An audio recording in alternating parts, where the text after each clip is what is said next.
Le pont, abusivement appelé pont à double voie, reliant le 7e et 8e arrondissement de N'Djamena, artère névralgique de la circulation urbaine dans la capitale, connaît un flux incessant de trafic. Long de 800 mètres, ce pont n'a aucun éclairage. Pourtant, cette situation ne date pas d'aujourd'hui.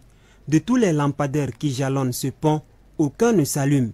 Il n'en reste que des poteaux et interrupteurs endommagés, les câbles électriques sectionnés et les ampoules brisées.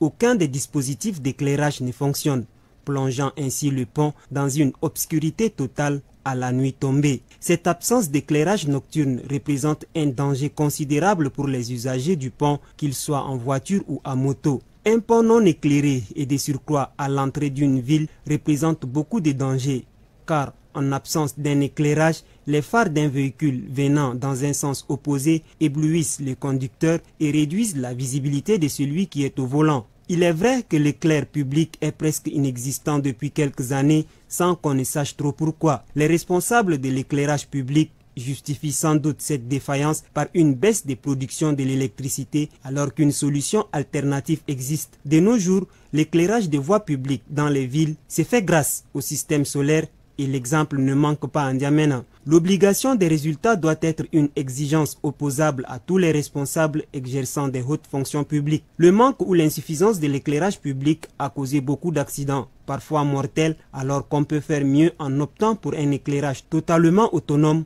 comme cela se fait ailleurs. La persistance de cette situation est un immobilisme auquel il faut rapidement trouver une solution définitive. Il est impératif que les autorités compétentes prennent sans délai des mesures pour restaurer l'éclairage sur cet axe crucial, voire dans toute la ville. Seules des actions rapides et concrètes permettront de rétablir un environnement sûr pour les usagers du pont.